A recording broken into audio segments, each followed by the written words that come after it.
Star Trek Behind the Fold, written and narrated by Riley Wright.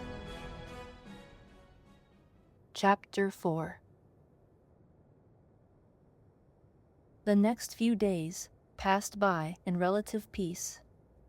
Amanda could barely contain her joy-filled relief at finding her son sitting up and eating the morning after he first awakened. She hugged him, kissing him on the cheek to his further embarrassment. But he gave her a small smile nonetheless. What he had put her through had not been easy. The healer, Aravik, came in every so often to check bandages and vitals. Spock couldn't help but cringe when he first touched him. The reaction confused him, but he masked it as expertly as he could in the presence of another Vulcan. Fortunately, Aravik failed to notice, but again, Sarek did not. He stored his growing disconcertment inside for the present.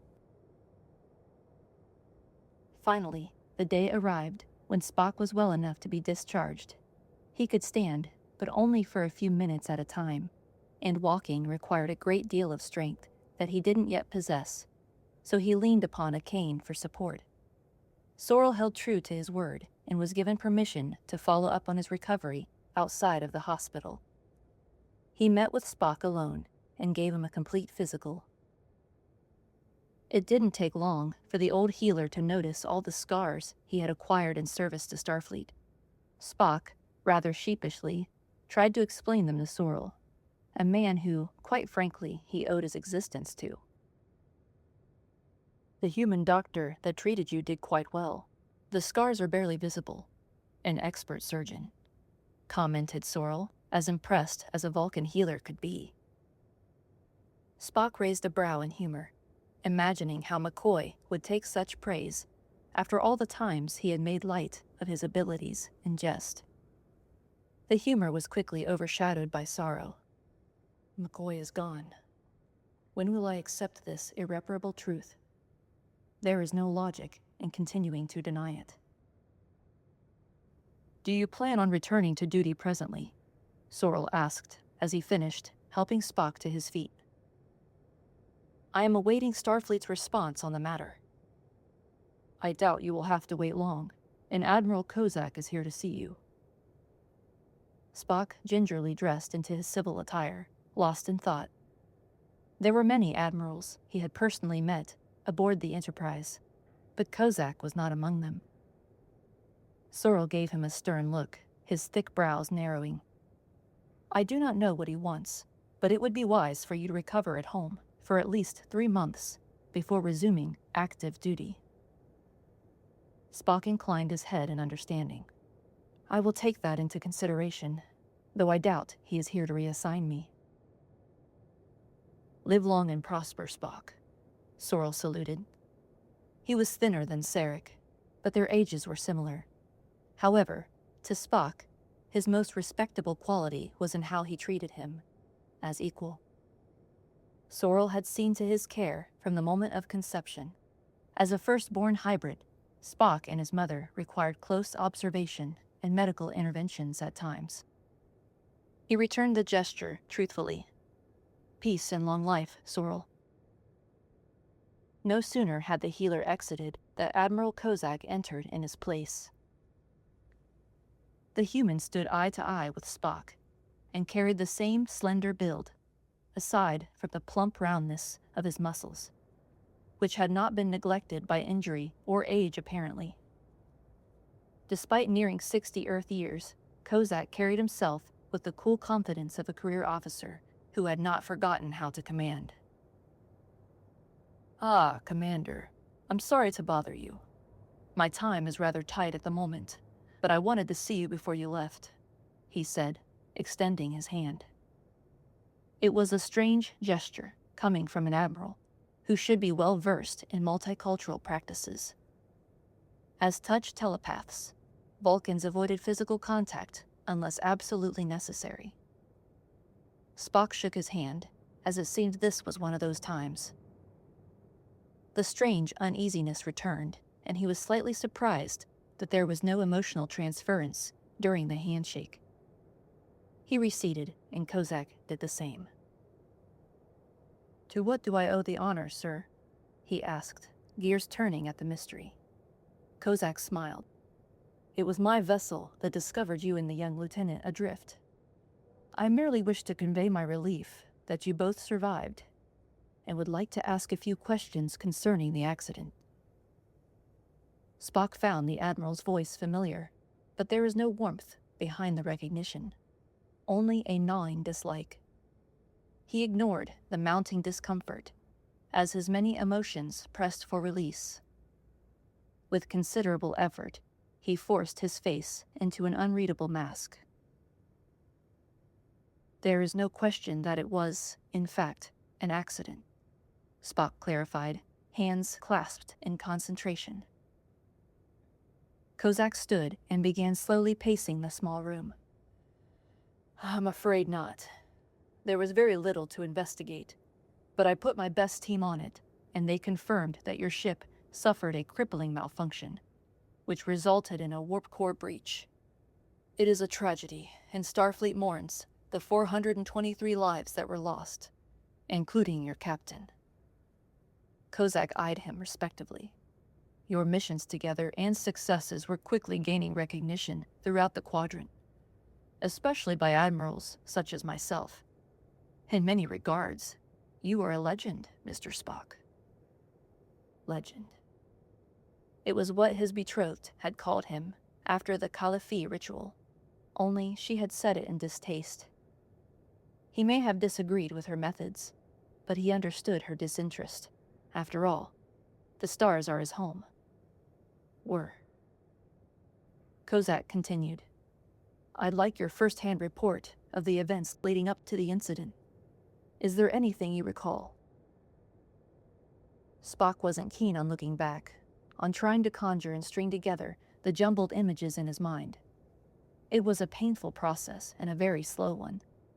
His body was healing, but his mind seemed frozen in place.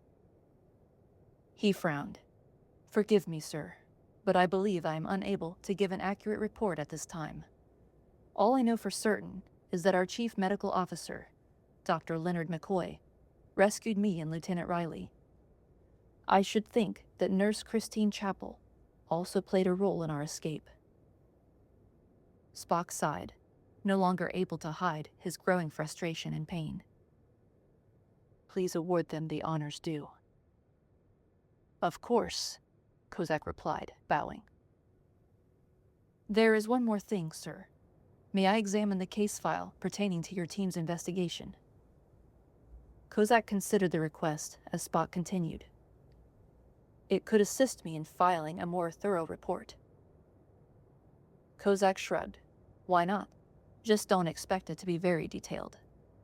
Besides the coordinates, some samples of dilithium particles, and outer hull fragments, there was nothing else left to study." Spock blinked. The word coordinates had struck a chord buried deep within him. A sudden rush of dread tightened his chest. 38, 16. The numbers surfaced without warning. His heart skipped. Cozak reached out to shake his hand a second time in parting. "I am sure I'll be seeing you again, Mr. Spock. Thank you for your cooperation." 79, 27. Spock raised a brow as the Admiral turned to leave. "The file, sir," Spock prodded. Cozak withdrew a small data card from his pocket and handed it to him. "Forgive me, I'm an old man whose memory isn't what it used to be." His smile thinned. "Take care, Commander." Spock waited until the door had fully closed to utilize the exam room computer console. He slid the card into the side, only to find a blank screen before him. "Fascinating," he murmured, barely resisting the urge to crush the console underhand.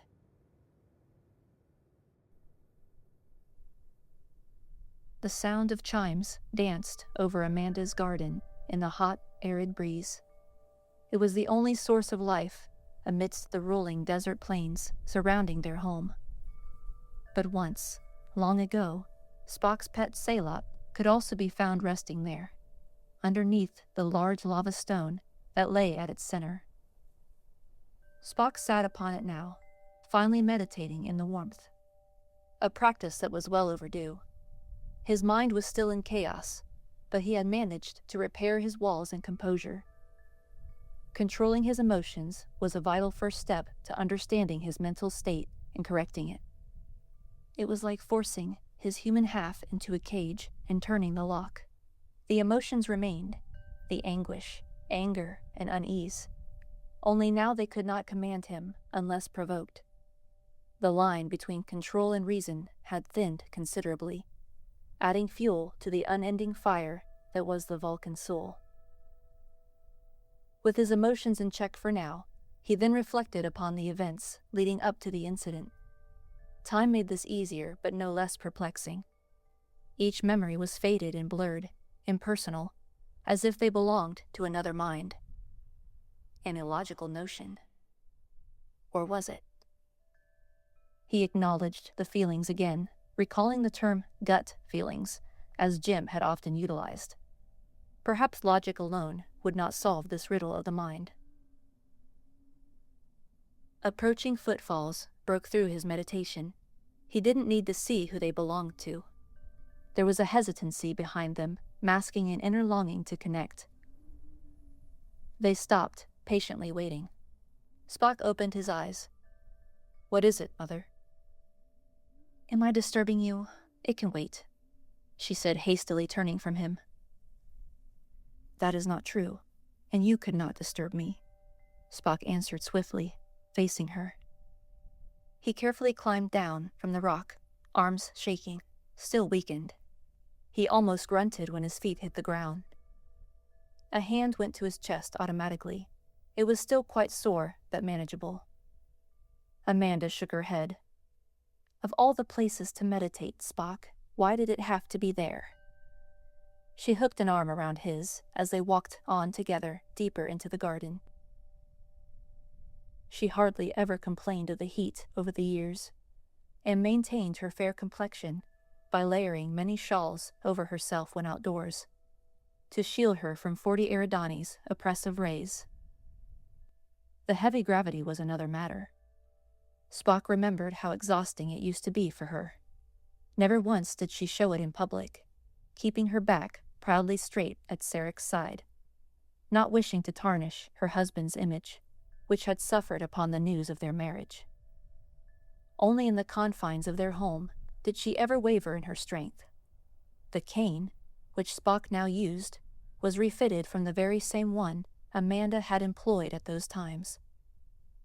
As they walked, Spock wondered, as he had many times before, why she sacrificed so much for them. She and Sarek chose each other over acceptance, disgrace over respect, and had further tied their union by bearing Spock. Never had a Vulcan and human bore a child before. He grew up the first of his kind, an outcast, with no place to truly call home. The Enterprise and its Federation ideals offered an escape, a chance, to finally belong. It didn't happen overnight, however. He gained respect after years serving under Christopher Pike, and that respect blossomed into friendship under James T. Kirk. He knew that such a friendship could not be replaced. Losing Kirk, McCoy, and the other senior officers were no different than losing a family, a home. Spock felt compassionate eyes searching him, seeing through his stoic facade. Not even his best attempts could ever hide his inner sufferings from her. "Spock, I know there is nothing I can do to ease your pain. Just remember that you don't have to hide it from me. I'm your mother." She smiled sadly. "I can bear it, and have done so since the first time your cry reached my ears as I held you in my arms." She studied him. "Please, tell me what you're feeling. I sense more than just sadness within you. Your father's just as concerned, though he doesn't say it." The distant cry of a predatory Vaken offered Spock the excuse to look away. Their calls had become more frequent over his month's stay here. Nesting season was surely drawing near. Mother, this is my burden alone. It is illogical that you should suffer as well. Amanda didn't reply. Instead, her face became firm and determined. Spock continued. Typically, that is what I would say, but this time, his face softened in defeat. I will concede. They sat upon a bench. Spock didn't readily speak, as he was unsure how to begin. Talking about his feelings didn't come naturally, and so finding the proper words to explain them gave him pause. Amanda didn't press him, well aware of his inner struggle, and secretly quite astonished that the conversation had gotten this far. He finally spoke, carefully selecting his words. I believe that Starfleet is withholding information. My memories of the Enterprise incident are incoherent. Upon requesting a detailed report from Admiral Cozak, I was handed a blank data card. Amanda frowned, quietly thinking. Spock went on. Of course, this could have been an error, but there is more that leads me to suspect something is amiss. She gave him a questioning look. And what is that? A gut feeling, he blurted awkwardly, as if the term were distasteful. Amanda laughed, the sound adding further dimension to the background chimes. I see your friend James made an impression on you after all. What is your gut feeling telling you? He closed his eyes, concentrating, trying to understand. The destruction of the Enterprise was no accident. The chimes ceased their tranquil song, and the smile fell from Amanda's face. Ambassador Sarek finished filing an extended leave of absence. The diplomatic meeting that was scheduled for the evening would have to be postponed. The entire embassy was so confused it rivaled astonishment, considering his perfect attendance record thus far. Even while Spock was in the hospital, he never once missed his engagements. But now was not the time. He exited the tall, looming structure and hurried down the busy, dust-kicked streets. High overhead, ships and interplanetary transport vessels of every design crossed the red sky. Despite the bustle, Vulcan remained tranquil and subdued, nothing less than efficient. He headed home discreetly, avoiding his usual routes, in an attempt to exercise caution. To another, the behavior could be viewed as excessive, possibly borderline paranoia. Sarek alone knew this was illogical. There was very little that he feared in life, and his own well-being was not among them. His caution was for another. Logic dictated that even the slightest possibility his family was in danger justified immediate action to ensure their safety. That alone warranted postponing his duties. Amanda told anyone who asked that they were taking a trip to Earth to visit her relatives. It was the first trip in years, so the explanation fit, and no further questions would be raised once they embarked toward the planet together. Sarek was wealthy, and related to those with considerable power. He knew that if it came down to it, T'Pau, one of the top figureheads of Vulcan, would vouch for his absence, if merely out of spite for Starfleet. He turned a sharp corner, nearly colliding with Sevik, a former colleague, whose ambitions often exceeded discretion. Excuse me, my mind was preoccupied, Sarek apologized. Sevik, slightly shorter and younger than he, inclined his head in understanding. It is forgotten. And how is your son, Ambassador? Sarek raised an eyebrow in question. I was not aware that my family crisis was public knowledge. That is true. However, the Enterprise crisis is, he clarified softly. We are leaving for Earth soon. I must continue, Sarek deflected, attempting to end the conversation. I have a message for you, Sarek. As one who sits in high places, I should think that you are already aware of it." Sarek considered his words, reminded as to why he never quite trusted Sevik. He was cryptic and shifty, and always looking for leverage. It was no secret that he sought Sarek's position. "And what message is that?" he asked vaguely.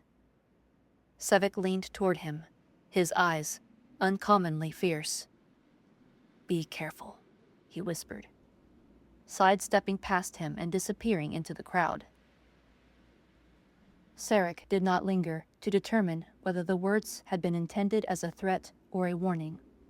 He simply increased his pace toward home. The sun had nearly dipped over the jagged cliffs beyond their villa as Sarek arrived. Spock and Amanda were setting the table for dinner. It was a scene he hadn't expected to see again. Amanda smiled warmly at him, reading his pleasant surprise through their bond. But the smile didn't reach her eyes, as she felt the other emotions kept buried beneath. "What is it? Did something happen?" she asked, suddenly anxious. He glanced between them. "Plans have changed. We leave tonight. Spock, I am beginning to believe that what you suspect may be true. We are being watched."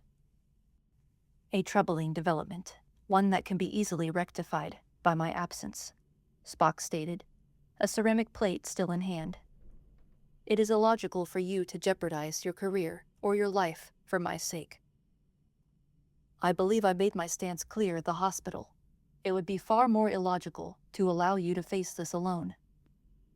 This may be larger than either of us, which is why you need us," his mother finished, simply, snatching up the forgotten plate in his hands and placing it upon the table.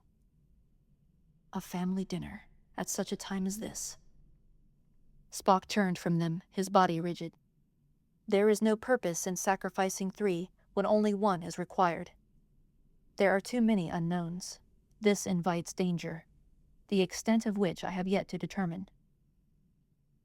He grabbed his satchel, which had been packed the night before with various supplies. This included a communicator and tricorder pre-requisitioned from Starfleet Command upon receiving his new assignment. In 2 months' time, he was scheduled to dock the USS Hemingway, which was destined for deep space exploration, not surprisingly in a direction opposite his coordinates. His father's unwavering trust in his judgment concerning the Enterprise was no less than miraculous, considering that Spock had only a hunch to act upon. It had given him relief to share his burden, but now he felt the weight of new ones piled upon him. "I refuse to lose anyone else," his human half cried from within the confines of its thin cage. He reached for the door, eyes widening in shock as Sarek stepped in front of him, barring his exit. "Think about what you are doing, Spock. You are letting your emotions sway you at a critical time. It is blinding your logic." "Father, step aside," he warned. Sarek remained, secretly taken aback by his son's blatant disregard for reason. "He is still emotionally compromised, or rather, very stubborn." "Is he not our son?" Amanda voiced in his mind. "He is driven by both love and stubbornness. The latter is your enduring trait, husband." Spock attempted to step around him, but his father moved with surprising speed. In a single motion, Sarek twisted his arm behind his back and pinned him against the wall. "Son, listen to me. You are a Starfleet commander. As first officer, it was your duty to calculate risks. In doing so, you put lives on the line without question. Is this not true?" he challenged. "You are not a Starfleet officer, and this is not the Enterprise." "No, but we are all you have. And there are over 400 people, potentially more, that deserve your best attempt at uncovering the truth." The images of Kirk, McCoy, Uhura, and so many others flashed across his mind. Spock gave up struggling, his anger spent and weakened body taxed, as Sarek released him. He panted against the wall, wincing slightly. Amanda stood rooted to the floor, stunned by a display of emotion unlike any her kitchen had ever seen. Sarek straightened his robes as Spock finally slid into a chair, silently. "You really believe that Starfleet is hiding something?" Spock finally asked in the quiet. "I know a conspiracy when I see one. Your unwavering commitment only confirms this, as you are not prone to chasing theories." Spock nodded as Amanda seated across from him. He fixed her with an apologetic expression. "Forgive me. I was being illogical." She reached out and touched his hand, unable to conceal her pride. "No, son. You were just being human." In the cover of night, they broke through the hot atmosphere in one of the embassy's own personal couriers. It was elegant and larger than what Spock was accustomed to in a shuttlecraft. He and Sarek took the helm as Amanda slept in the back. All logic aside, neither of them wanted to risk bringing her, even after what was said between them earlier. But it was necessary for their alibi to hold. Spock peered over his shoulder at her, unable to mask his concern. In sleep, she appeared more vulnerable somehow.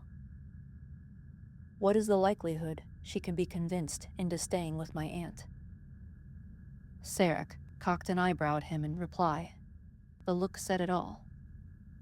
They continued on in silence as the stars zoomed past their view screen, unaware that a cloaked vessel followed them, maintaining its distance, waiting.